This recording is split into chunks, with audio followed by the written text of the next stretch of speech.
Как бих могъл да изобразя нещо по-истинско от реалността? Как бих могъл да изобразя нещо абстрактно, като любовта в семейството, например? Не самото семейство, а обичта помежду им. Най-вероятно тези въпроси си е задавал и младия скулптор Александър Архипенко. Той наскоро бил завършил Класическата художествена академия в Киев, а скоро след това се премества в Париж. По това време артистичните среди на града са се състояли от бъдещи суперзвезди в изкуството, като Пабло Пикасо, Жорж Брак, Андре Дерен и много други, които също се вълнували от същия проблем. Те несъмнено са повлияли на младия скулптор. Всички те виждали добрия пример на художниците преди тях.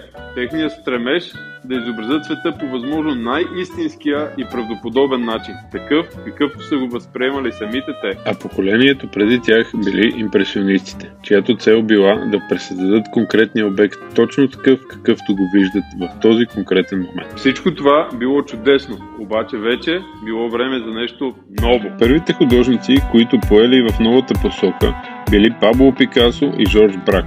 Те наричали своя нов стил кубизъм.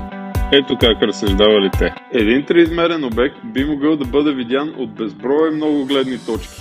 Платното обаче те приковава да го изобразяваш само от една. Затова те решили да разбият образа и да изобразят различните гледни точки в едно изображение. Това бил техният опит да представят по-достоверно обекта, който бил пред тях. Тази идея много допаднала на Архипенко и той решава, че е добро решение на проблема. Единственото е, че трябва да го адаптира към скулптурата, която вече е триизмерна и може да се види от всички ъгли. Обаче как да го направи?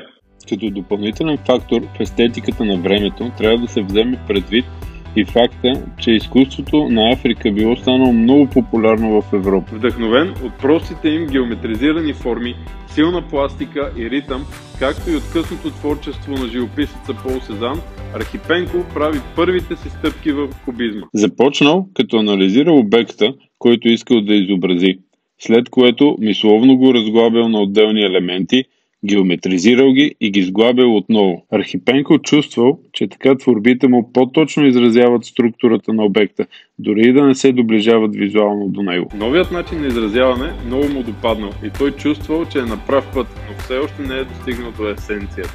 Все пак, един предмет не е само това, което виждаш. Той има различна функция, значение, а понякога и различни значения за различните хора.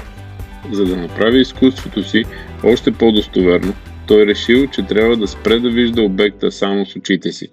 За да пресъздаде истинската същност на обекта, той трябва да го види с очите си, да го преосмисли с ума си и да го претвори в глината. Архипенко се опитвал да вплете емоцията и значението на обекта в самата скулптура. Всички тези търсения намират кулминацията си в скулптурата му «Семейен живот». В тази пластика той успява да улови любовта в семейството. Както виждаш, фигурите са опростени и лишени от всякакви детайли. Нямат лица, нямат длани, нямат пръсти на краката. Големите и геометризирани обеми показват движението, структурата на фигурите и взаимодействието между тях. Фигурата на майката и бащата са прегърнати, а детето е сгушено между тях. За целта е пропуснал да изобрази всичко, което е ненужно и не допринася за идеята. По този начин е синтезирал реалността и е получил нещо, което е по-истинско от това, което може да видим с очите си. Архипенко успява да постигне целта си. Успява да ни даде една по-синтезирана, по-истинска реалност. За съжаление обаче, работата му не е оценена по достоинство от съвременниците му. Когато излага семейен живот на групова изложба в Ню Йорк, местните медии му се подиграват публично за творбата. За щастие обаче, това няма голямо влияние върху творчеството му. Той продължава да твори до края на живота си, а скулптурата му «Семейен живот» остава един от най-добрите примери за скулптура в стила на кубизма. Преди да ти покажа резултата от моя опит за кубизъм, иска да ти благодаря, че изгледа видеото до тук. Подари ми един лайк и напиши в коментарите отдолу кой стил в изкуството искаш да видиш следващия петък. А сега да видим крайния резултат.